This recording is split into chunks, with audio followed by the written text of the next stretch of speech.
Emily Cristobal, and we are awaiting a press conference where Governor Josh Green and Honolulu Mayor Rick Blangiardi are holding a press conference to discuss this year's point-in-time count and coordinated efforts to address homelessness.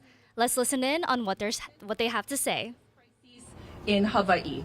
Today you will hear from the following individuals in this order: Governor Josh Green, Mayor Rick Blangiardi, John Mizuno, Statewide Coordinator on Homelessness, Sam Moku, City and County of Honolulu Homelessness Coordinator, Anton Krucky, Director of the City and County of Honolulu Department of Community Services, and Dr. Jim Ireland, Director of the City and County of Honolulu's Department of Emergency Services. Facilitated questions and answers will be done immediately concluding today's remarks. Without further ado, it is my privilege to welcome Governor Josh Green.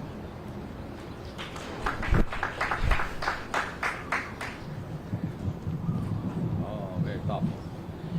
Aloha. Just a few comments. We have a lot of excellent speakers today, and I want to make sure that everyone understands what an incredible challenge this effort is. First of all, one of the most important points I can possibly make is my gratitude for Mayor Blangiardi, for the two teams that work hand in hand, day after day, week after week, working on this, which is probably the greatest challenge, at least social challenge, that we have as governor and mayor and teams. It's very difficult. A couple points. The point-in-time count demonstrates that there are more people counted, especially here on Oahu, that are unsheltered homeless. And I'm going to read some numbers to you so you understand the scope of this problem as we look past the years in the past. In 2017, we had 4,959 individuals counted. The next year, 2018, right before COVID, we had 4,495. Remember that number. The following year, 4,417, almost identical. Then 4,448, almost identical. Then about 4,200, followed by 3,951. The count dipped that year. Then 4,028 within 78, and then 4,494. We have 4,494 people counted this year in January. On January 22nd, we had 4,495 counted in 2018. Almost identical. That tells you how challenging it is to reach out and try to provide humanitarian support for those who are really struggling on the streets. Now, I'm going to refer you to our boards here in a moment, but let me explain what our basic approach is. Our basic approach is to provide a lot more beds over time so that people have places to go. And we also have to provide a lot more services as we go forward. And you are seeing some of that in real time. For example, when you hear from our team that's providing core services, and that's Dr. Ireland, it's extraordinary to get that healthcare right to people on the streets. But it's hard. It is hard to find personnel to do some of this work because we just have a severe shortage. The mayor wanted me to make mention of an important program because as he provides us spaces to put these kauhale in and to add services, we still have to find people to staff these programs. And so at the recommendation of the mayor and my team and so many others, we created a program called HELP, which is the loan forgiveness program, healthcare education loan repayment program for everyone who will work in healthcare. And that includes social workers, nurses, nurse practitioners, physicians, specialists, everyone who's licensed to come and be a part of the solutions that we need to put into place. And those are healthcare solutions. Now, first slide here. Since coming into office about 16 or 18 months ago, we embarked on a program to build out kauhale villages. And we ramped that up quite aggressively. We now have many kauhale already available. You can take a look at this list. We have 7 kauhale built just in our short term in total partnership with the mayor. 14 kauhale will open this year. 25 kauhale for a total of 1,400 to 1,700 units will be completed by December 31st, 2025. Those are the units that we need to have available amongst many other services so that when CORE or the police department or our social work departments or all of our partners in care find an individual who is willing to accept help, they will have a place for them to go. Because our goal, when we find someone on the streets and we know that they need to get into a better circumstance than living under that tarp right there 30 feet away from me, perpetually struggling and suffering, we want them to go into either permanent housing or a Kauhale unit. We also will note that in just this short time, 535 individuals have gone into these kind of housing circumstances. And right behind you to my left, you will see this building, which is going to be able to accommodate a lot more service, and I'll let the county unpack that. Next slide.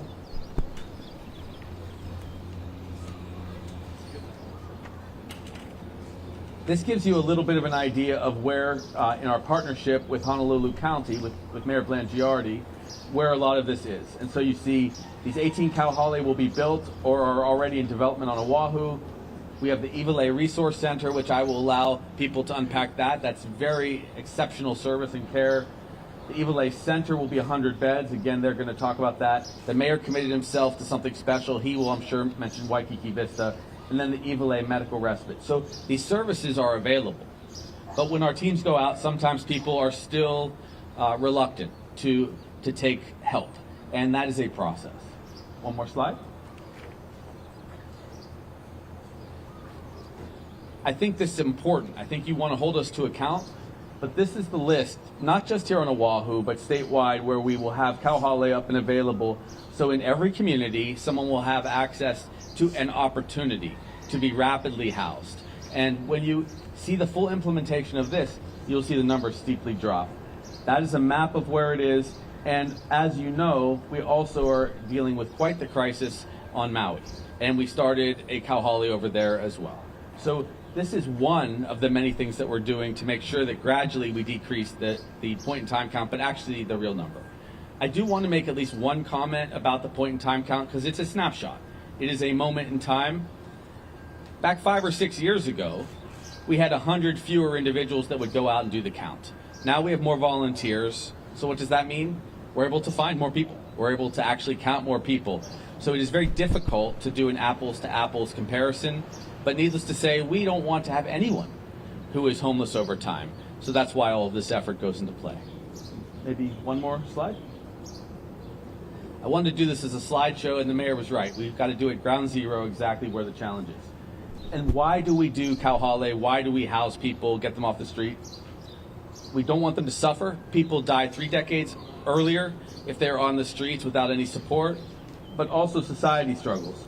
You can see that monthly health care cost for an individual who's on the street is $8,192 because they go over to Queens, they go over to Straub, they need a lot of care. Their costs drop about $6,000 per month as soon as they get into some form of housing.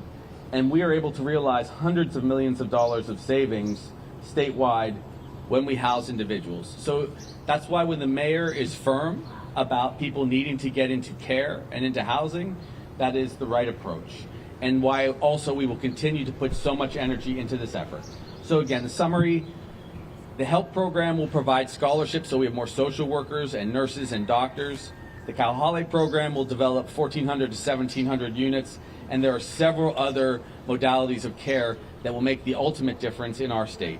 We would like to be a state that decreases by half our number of homeless individuals every 4 years.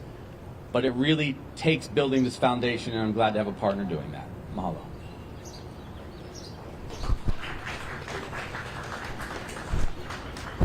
Thank you, Governor. And I'd like to start off with my relationship with the governor because I think it's very important.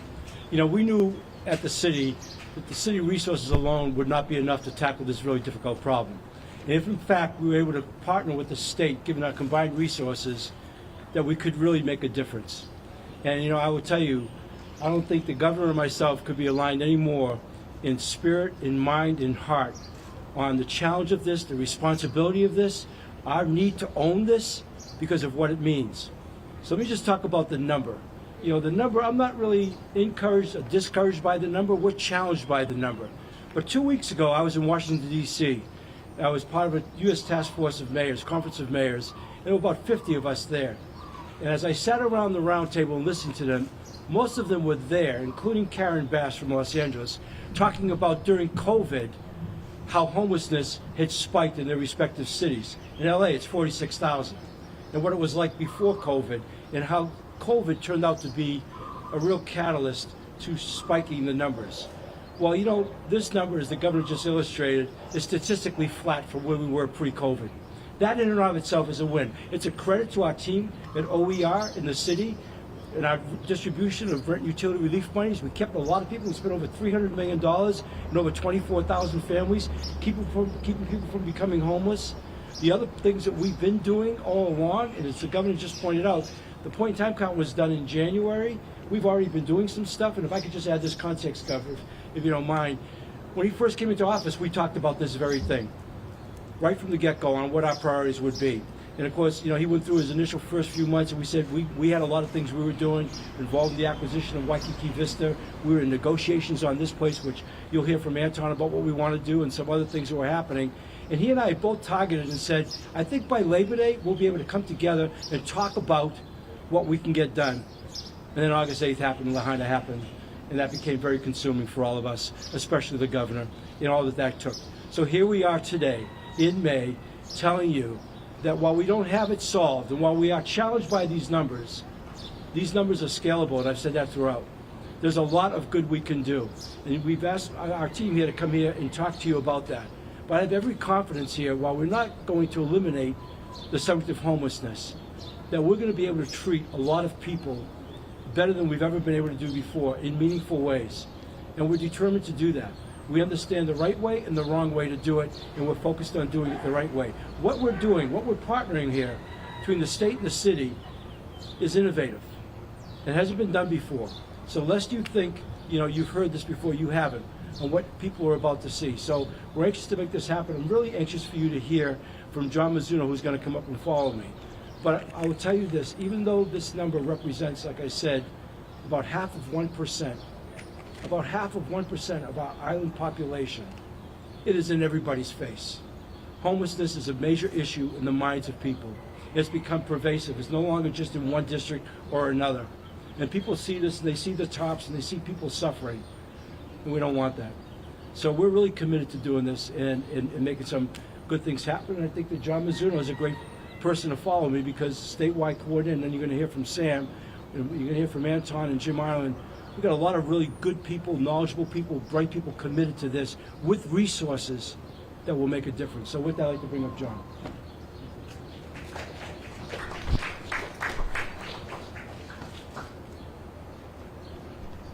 Good afternoon and aloha. So I wanted to thank Governor Green for allowing me this opportunity to be the homeless coordinator for the state. Thank you.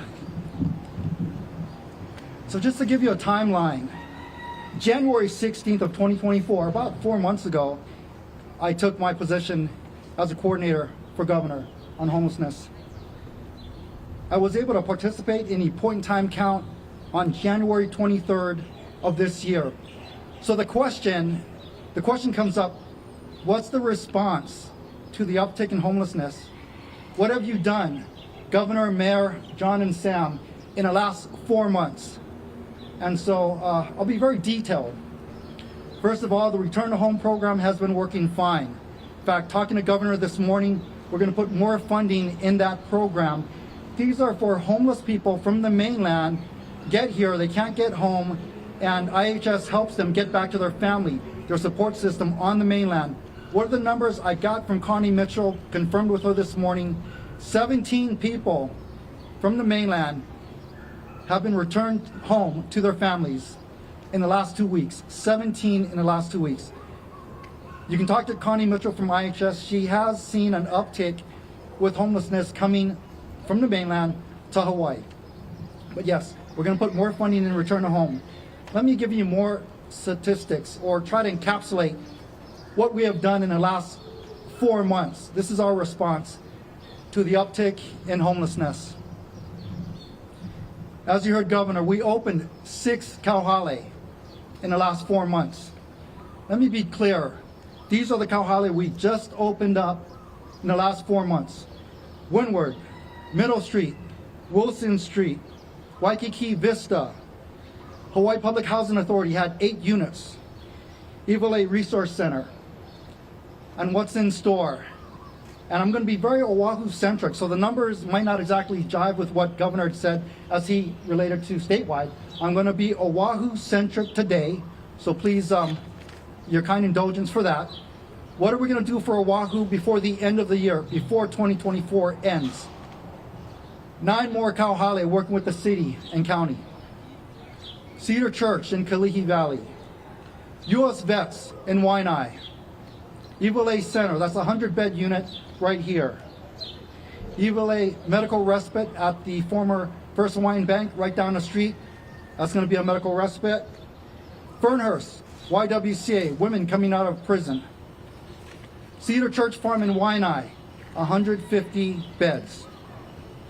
Village of Redemption, people coming out of prison. This is for males.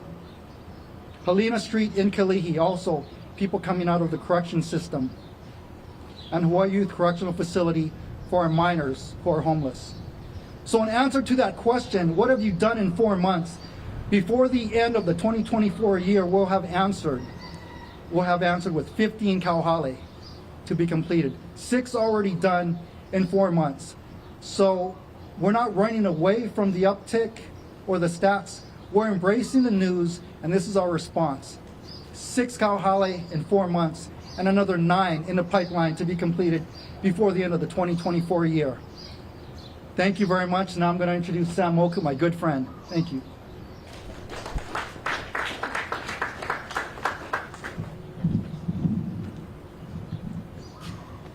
Aloha, everyone. Sam Moku, Mayor's Homeless Coordinator. I'm just going to touch upon just some grassroots level stuff that the city is partnering with the state, and that is our Honu project. Honu is our Homeless Outreach Navigation Unit team, and they work hand in hand with service providers as well as our core team. And the reason why I want to share this is because Honu has been effective since it was started in 2019. And today, the Honu is located at Blaisdell Park, where we can house 40 people there, and they get the services that they need, and even connection with housing. That's very important. The Honu will stay at a location in a community that accepts it, currently at Pearl Ridge, in the Pearl Ridge area, and we're able to work with the community in getting them to agree to have the Honu within their community. And that's an important part, because not everything is on government side. We need the community support as well. And I just want to really make that a big point for all of us who are listening today, that we need you, community. We need you to support where we're going to build kahales, where we're going to put the next Honu, which is going to be in Kapolei Park in August, so that we can reach out to all the homeless in that area and across the islands, basically. So the partnership is not just between the state and the city. The partnership is with all of us. Thank you.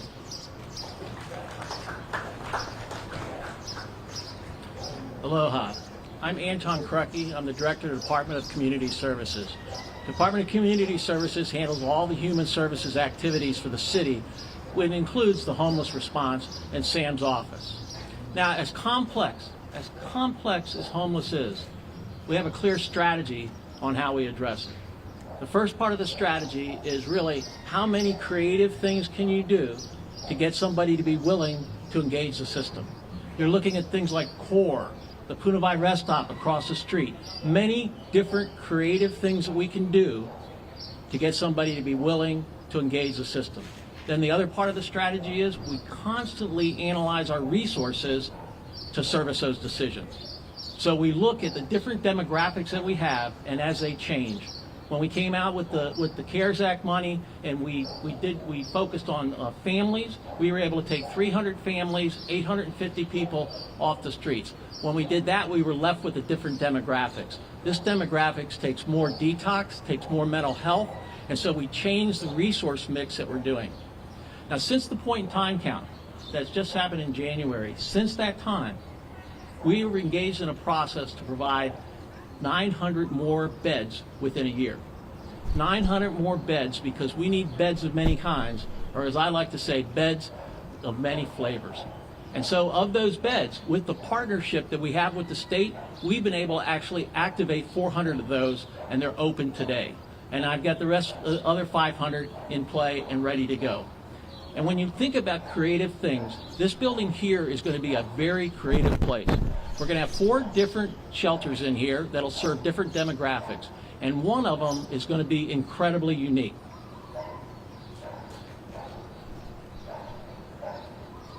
This model is an example of using architecture as part of your healing process.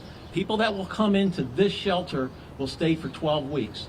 Each week, we have a specific process for that person to help take away the layers of trauma that homelessness created for them. So when they exit this program, their chances of being successful in housing is much greater. And when you have a program like this, it's a creative way to get people to engage the system. I want to be in that shelter. And that's what we're trying to do. As many creative ways as we can get for people to engage the system and then constantly add the resources to service those decisions. Detox, mental health, regular rooms, transitional, job training, all across the board. Dr. Island's going to talk about some of his experiences and give you some insight into what he's doing.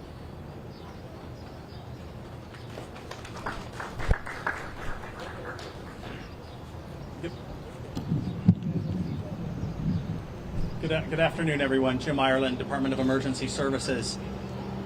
The homeless need our help, and we're here to help them. And I'm so proud of the core team, some of them standing behind you in the red shirts, who are out on the streets every day engaging the homeless, getting them to shelter, getting them into the respite, getting them into the various entities that are evolving as our response to this problem. Now, prior to CORE, the option was call EMS, they'll take them to an ER, call the police, maybe they take them to jail, maybe they take them to the ER. But that wasn't really solving anything. It was a revolving door. What we have now, then when the CORE team was at its inception 2 years ago, that offloaded some of the work for the police and EMS, but then we quickly found that we didn't have enough places to take people. It was, again, the shelter or maybe Honu or maybe the ER, but if they had substance abuse problems, if they had mental illness, maybe those places weren't a good fit, or medical issues. And so now that we have these other options, especially medical respite, and those are evolving, and as the Cal Hollies come online, we have much more options and can be much more efficient and effective as a core team getting people off the streets. You know, my dream, our goal is to be able to drive the length of King Street and not see tents and encampments and people struggling at bus stops. We want to be able to visit our beaches and our parks and not see people struggling with addiction and mental illness who've decided to live there. Or under our bridges or along our freeways, it's not acceptable for a home. And I think with what the previous speakers have outlined, for all the different options and levels of care, I think we really have a unique opportunity to lead the nation in a response to something that's been found in every community across the country. And I think other places will model what we're doing as we see more and more successes. So I'm just, again, really excited about the unprecedented collaboration and just so proud of everybody in the core team and in my department, including, you know, EMS and Ocean Safety, who also have to deal with issues with the homeless, and what they're doing to meet this challenge. Thank you. I would like to underscore one thing, and I really want to give the governor great credit for this, because right here is CORE. That was the first thing we did in our changeover, if you will, on how we were going to treat homeless, was to develop a mobile crisis unit. And then at the second time, the other thing we needed to do, is Anton just talked about, and the governor, is be able to put people in places, okay? The missing factor, the X factor, has been who's going to take care of those people, because these people require care. And if I were to tell you there was any theme from that conference of mayors in Washington, was that the conversation has shifted to mental illness. The governor's help program, here we go, You have all these acronyms here. Health Education Loan Payment Program, right? I got it right? Okay. It's absolutely brilliant. They're developing a workforce. There may be some doctors in there, clinicians, whatever, but I think we've got $20 million put into that this year. More to come.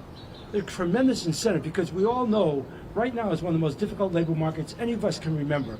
And I hear about that all the time from businesses all over Oahu, and I heard about it all 2 weeks ago from all these other same people. Where are the people?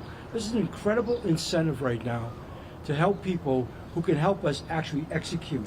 That X factor, that's a collaboration with the state.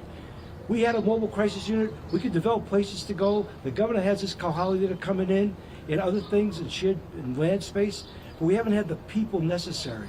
So that's going to make a big difference, and that's really an important part. It's those three. If there was a three-legged stool, it's that. The ability to go out in the street, build trust, to take people without having to have people be redirected by 911 calls. We're already short-staffed as it is with EMS. HPD's already overburdened with 911 calls. This ability to do that is highly impactful. Okay, but more than anything, providing an incentive to develop a workforce is powerful. So I just want to make sure we got that point across. Great. Okay, we're going to proceed with questions and answers from the media, and I'm going to hit you first, Dan Nicasa with Star Advertiser. Okay.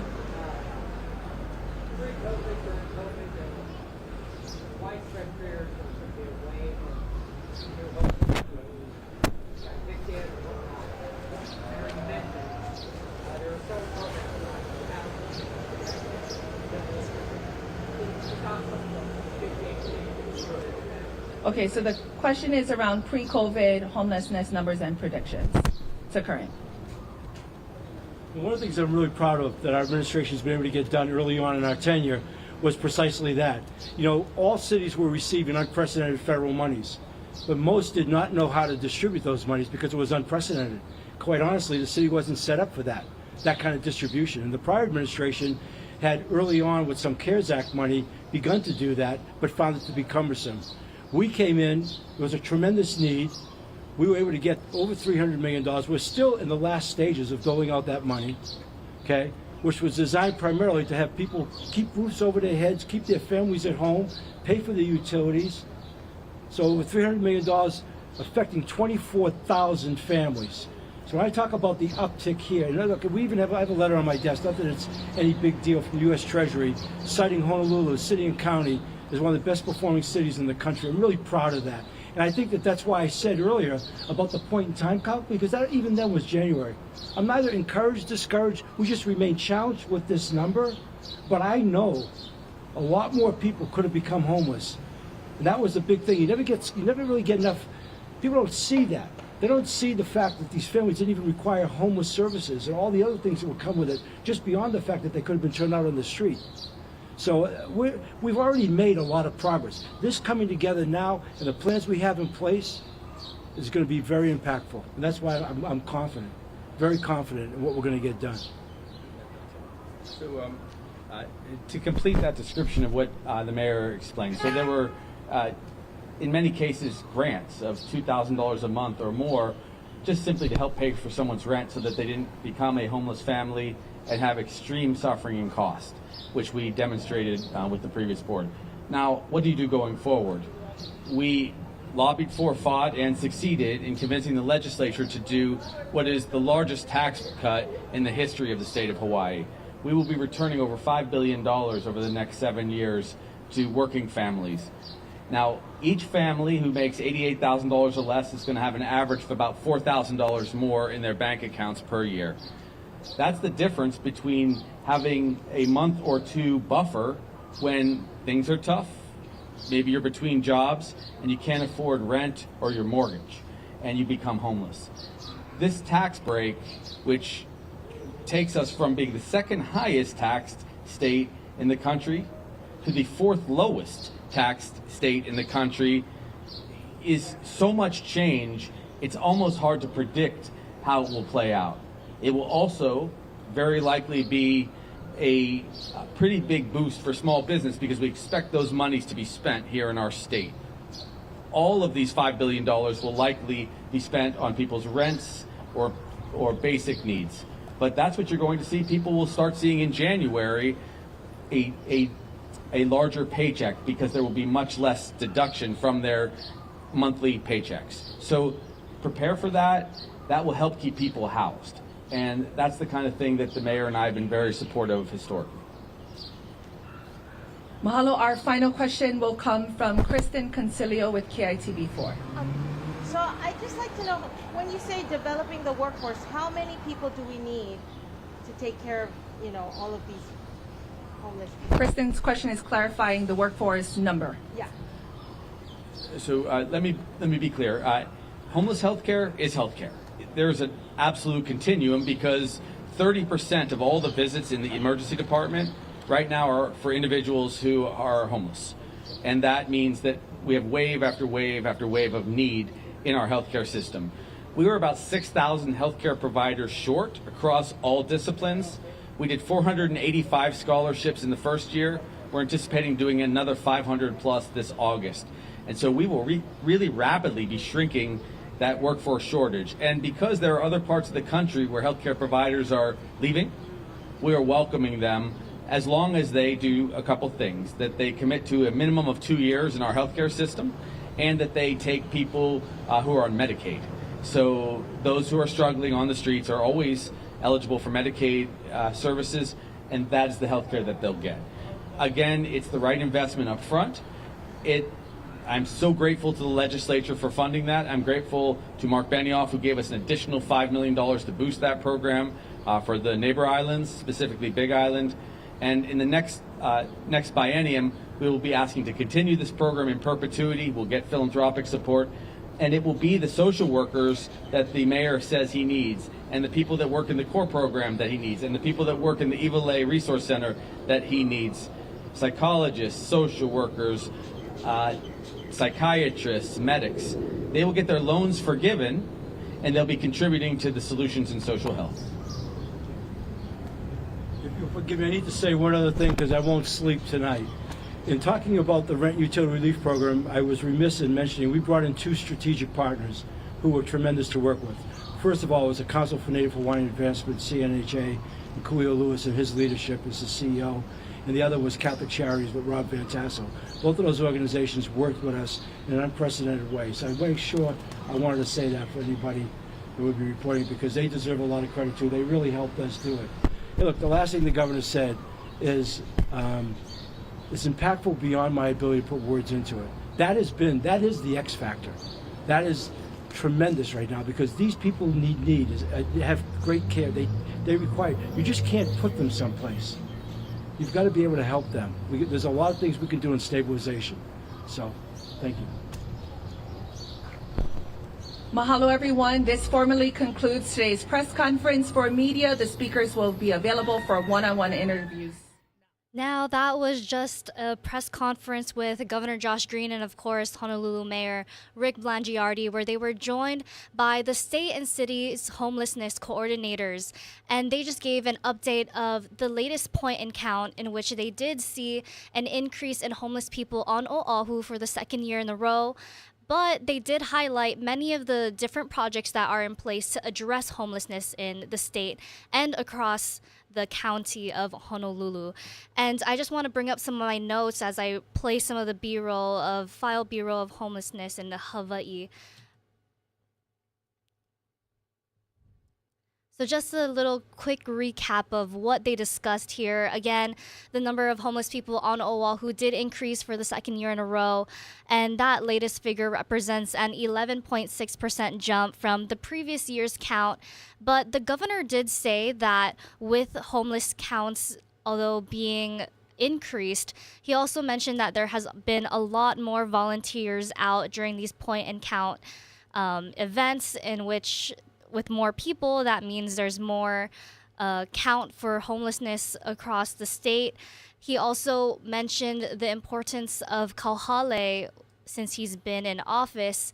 He said that he hopes to open 1,400 to 1,700 more units to address these issues. He also mentioned the need of putting out that HELP program, which gives scholarships to Hawaii students hoping to pursue things in healthcare, and also for social work. He believes that being able to put out these programs will further help people to solve the worker shortage that we've been seeing in the healthcare system. So he's really hoping that there's a lot more to offer when it comes to solving this homeless issue. And we'll be having a lot more on this in later editions of Hawaii News Now. You can catch that first at 4. See you then.